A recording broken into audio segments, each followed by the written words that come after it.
Hi there, folks. Saber4 here with some Jump to Lightspeed to Legends of the Force meta updates, part 3. I promised that Han2 would have his own particular video, and this is it. So, what's in this video? First off, we'll have a little discussion about Han2 because we're going to use him for both of the decks that we'll talk about. We'll talk about some aggression and force tools. We will look at those decks, but first we want to make the acknowledgement about force throw. Heroism has better force units overall, just globally, than what exists in the full run of resource levels to villainy. It just has a better run of them.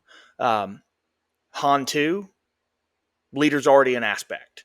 So this pairs one of the biggest upsides in the game with the aggression aspect and a huge game mechanic. So force throw in Han 2, when we're looking at leaders and what we update, I've got this ahead of any run with Anakin because I think that this is just a better way to run this. And I think that the community probably is going to see exactly the same thing. We'll talk about Han 2 Blue. We'll talk about Han 2 Green.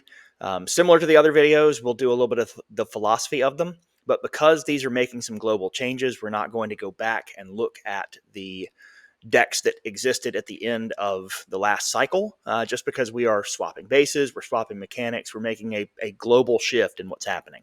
Before we get going, if you have not already, please subscribe to the channel. Really helps out with growth. Let's go ahead and dive in.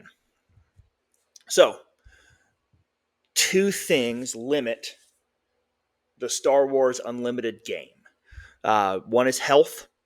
If units run out of health, with the exception of the turret leader, they're defeated. If you run out of base health, the game is over. Resources is the other limited thing. They are renewable each turn, but they're not infinite on any turn. Therefore, cheating resources is one of the strongest mechanics across the board in the game.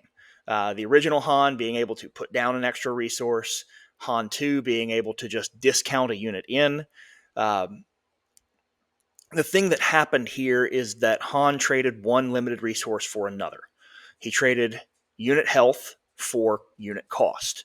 And when we got Legends of the Force, what we got was a near global increase in unit health, especially in the lower tiers of our resource ladder. So some of those things that were coming in with 2 health in the 2-drop spot, 3 health, or less than the 5, which was kind of par in the 3-drop spot, those all kind of globally increased. And in doing so, they eliminated some of the trade-off that Han has. Our curve just became an easier thing to manage. And since that trade is less of a disadvantage, now instead of my opponent being able to cleanly deal with everything that I put on the board because I had to cheat it in, it's much less likely to do so. What are the limitations that Han has? He doesn't discount events, and he's a very unit-dense deck. So there's a couple places where that's a disadvantage. There's a couple places where that's advantageous to us. But as I said, it doesn't discount events, which means that any time that you wind up playing an event from hand, it needs to either be one, very cheap and very good, because it is using up all of those resources for that turn in a way that your deployments of units do not. Or you've got to be able to have something that is very high value, because what you're getting are damaged units, but things that your opponent has to deal with. It really works well against some control strategies, because control strategies are going to try and ping off units and remove them in serial, but it's very hard to do when the deck is so unit dense. So there are advantages to it, but there are limitations to what goes on. What force tools did we get? Let's look at the aggression and just global force tools. Some of these you'll see used in the decks that I have at the end of this video. Some of them are not, but some of them that are very common. Force Throw, as we made the acknowledgement before. Coyote any deck that's going to Force Throw, especially if Force Throws itself, so that you can manage exactly what it is you want to hit your opponents with. By nature, has a little bit of a problem with discarding its own cards.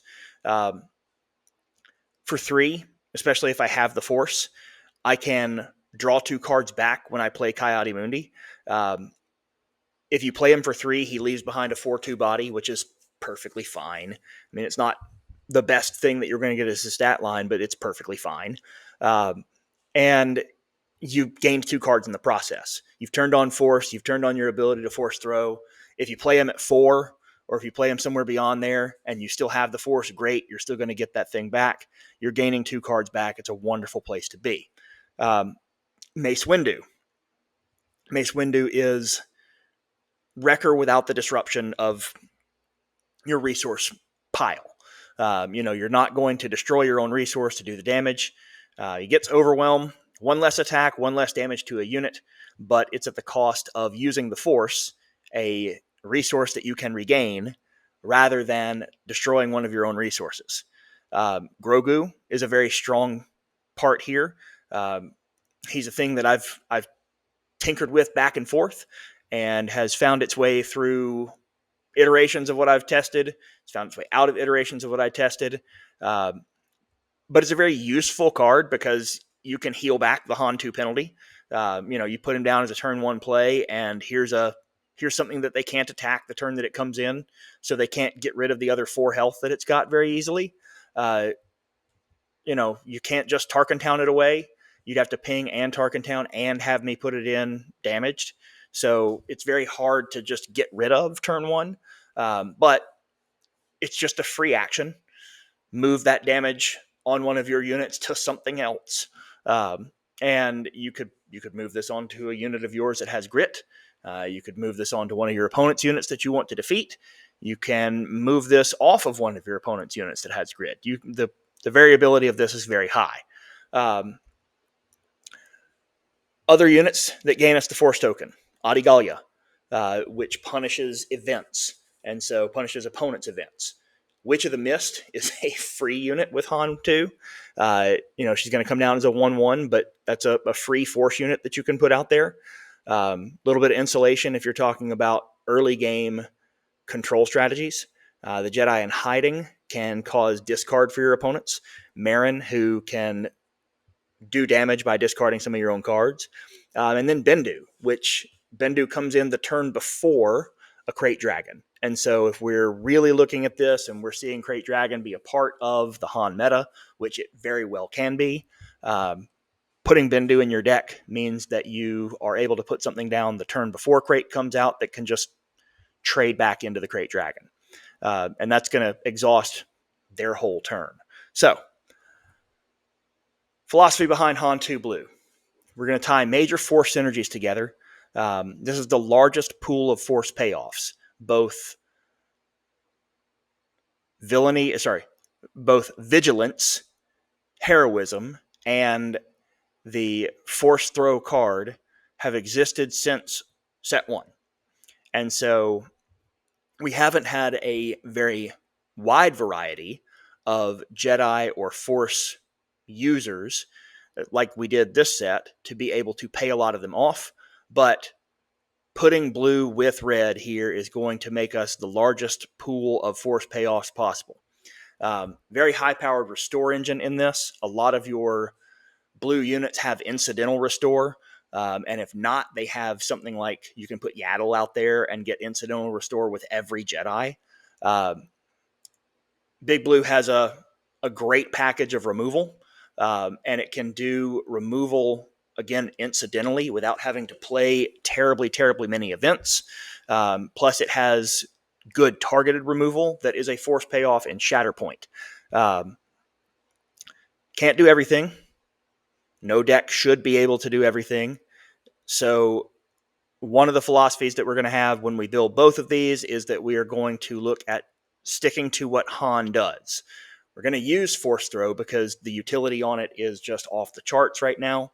But we are going to play our value plays and try and stick to playing more units than we do events.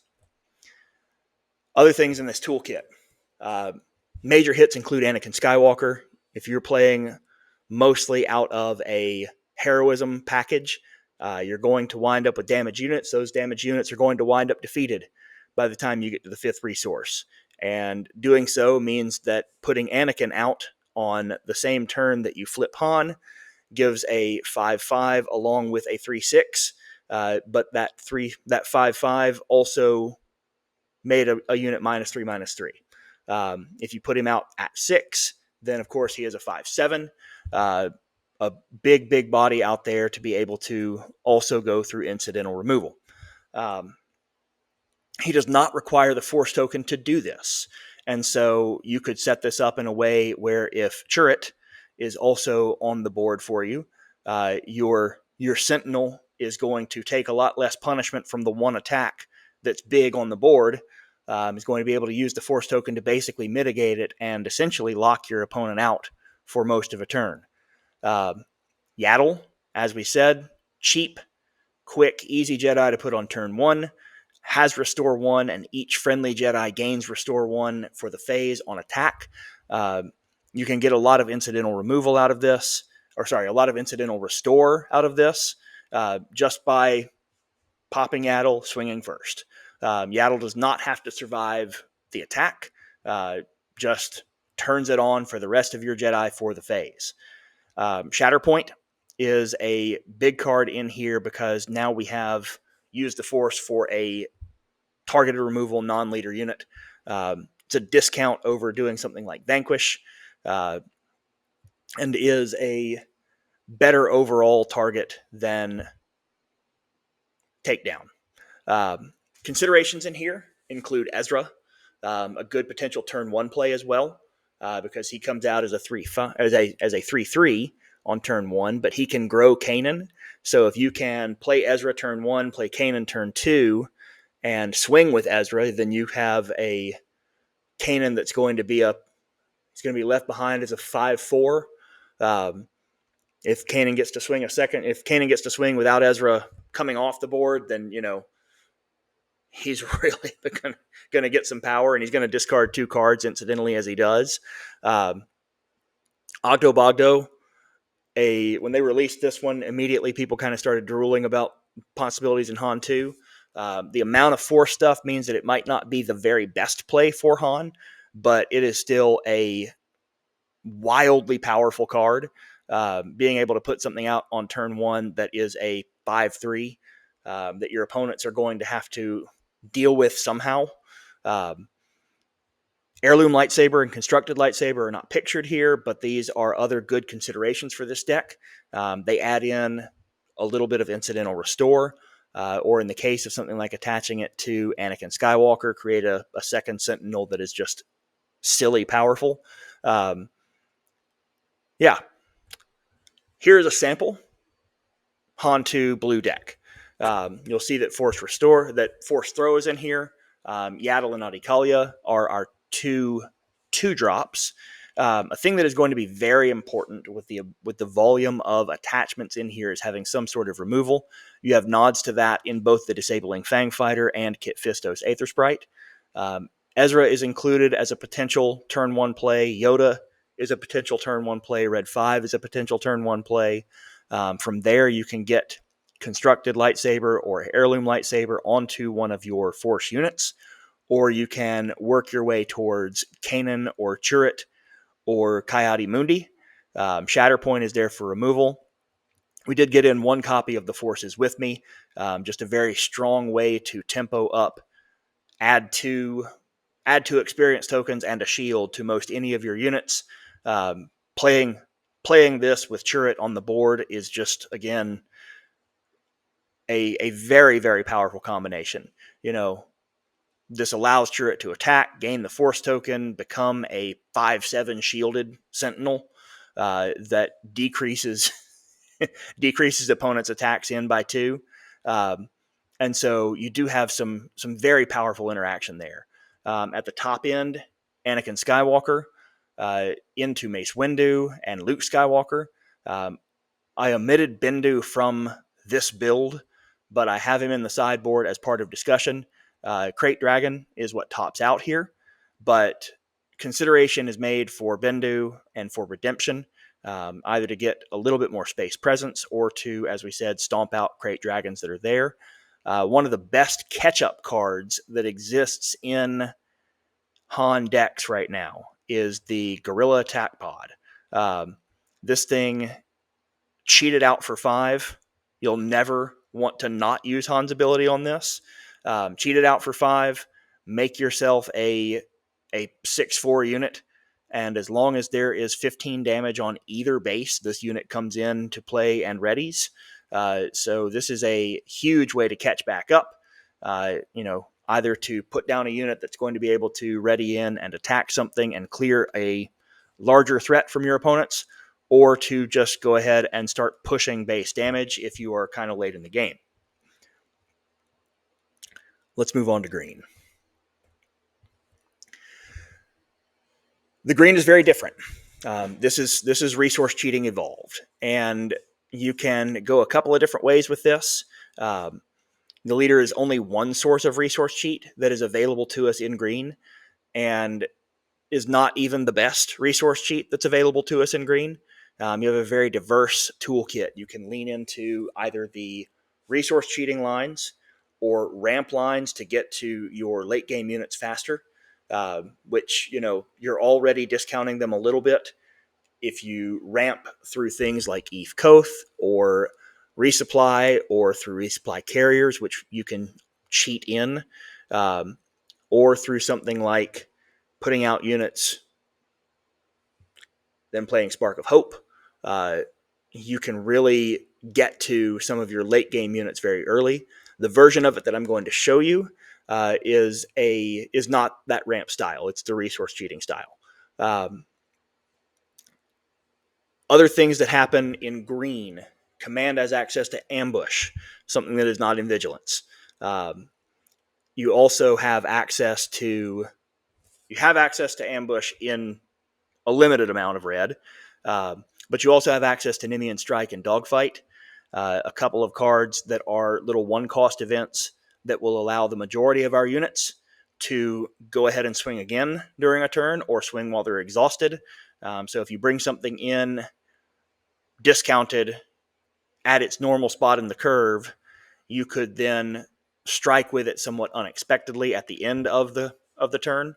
You also have a tempo play in here, which is incredibly powerful, and one of the things that makes the green version of this deck very, very dangerous. Major hits here: Yoda and Yoda's lightsaber. Yoda's lightsaber is possibly one of those win more cards. It's one of those things that can be used very early because of its cost. The when played ability doesn't look for it to play onto Yoda.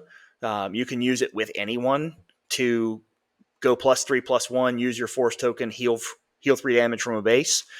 So it does have a lot of upside there, but when you play it on Yoda, you get a 8/10 Yoda, an 8/8 Yoda if you cheated him in, that managed to heal a total of 8 from the base.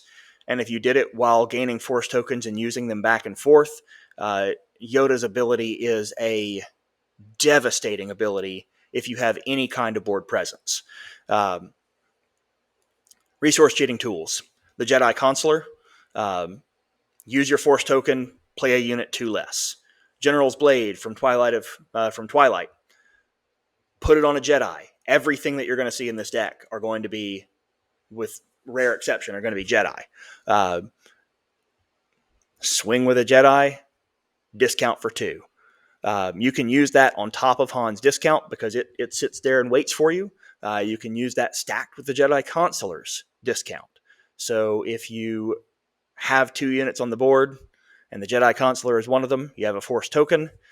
You swing with the other unit that has the General's Blade. You bring in your Jedi Consular, and on your 4 resource turn, you play Yoda. Yeah, I've done that one in testing more than once, and that gets nasty real quick. So there are major possibilities of things that you can do. Granted, you didn't use the Force when you did that because you've already used it for the Jedi Consular, but you are really, really doing some work. Other big things that you can do here. Keller and Beck. I'm fine bringing in a 7.5 on 6 resources. That's perfectly fine to me. That's roughly Darth Maul's stat line, a turn early, and I get to bring along 3 worth of value. Okay, great. Later in the game, or if you cheat him in and you've got extra resources sitting around, unlike Home 1, this does not bind you to either heroism or stopping at 3 resources. And it looks through your deck rather than look through your discard pile. So Keller and Beck is a huge hit here. Maz Kanata is another giant hit here. This is a fleet lieutenant for Force units. Something that I'm still playing around with in multiple layers of testing for this. Having her in is a great tempo play. She's bigger than the fleet lieutenant was at a 3/4. And so she's got the ability to really, really make hay here, especially, at times where you bring her in for 1. If you've done so with General's Blade or Jedi Consular, bringing her in for 2 is still big. I mean, this is a huge play that you can use in this deck. Considerations here, and some of them that you'll see in there. Obi-Wan Kenobi, Eve Koth. 2 other considerations, the Jedi Temple Guards, which give you a little bit of incidental restore in addition to a small but useful ambush because it will gain you a Force token. And then the Burden of Masters, being able to play something out with a very small cost, put a card that's a Force unit back in your deck, and gain some experience tokens. So here is that deck. Still kind of in testing. Maz is not in here right now, but she's back and forth as one of the things that goes in. Probably going to go back fairly soon because this version of it does some things that are maybe a little bit less useful than Maz is.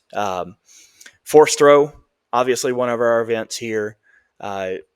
We have Ambush in space to kind of clear some things out between the Eager Escort Fighter and Blue Leader.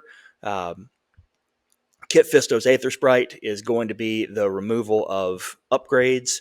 You did get one of the silliest lines of play, which is being able to go Gunji turn 1. If you go Gunji turn 1 into General's Blade and then swing with Gunji on turn 2, you can play your Jedi Consular for free. And then the next turn, that's where I've said before, you can bring in Yoda. Because on the 4 resource turn, now I swing with a Gunji who you're going to have a real tough time removing because he's a 5/8. And so maybe you attacked into the Jedi Consular, but if you didn't, and I got the opportunity to use the Force token with him, the General's Blade discount is sitting there, and so is the Jedi Consular's discount. So Yoda for 4. Or Home 1, take your pick. Play Keller and Beck. Play Keller and Beck for 3. Have 4 to play with when you dig through your 7. Play out Eve Koth. Now you've got a real board, and now you've got a problem. So I think this is probably among the strongest versions of this. I am still trying, still trialing several of the cards that are here. And so this is not a final one, but just kind of the suggestion. Anyway, let me know what you think in the comments. Please like the video, share it around, subscribe, do all the things. It's been a whole lot of fun trying to decide what to do with Legends of the Force. We'll keep doing a little bit of these. I've got a couple more deck lists that I want to update, but Han2 was due out because this is the powerhouse right now. See you guys next time.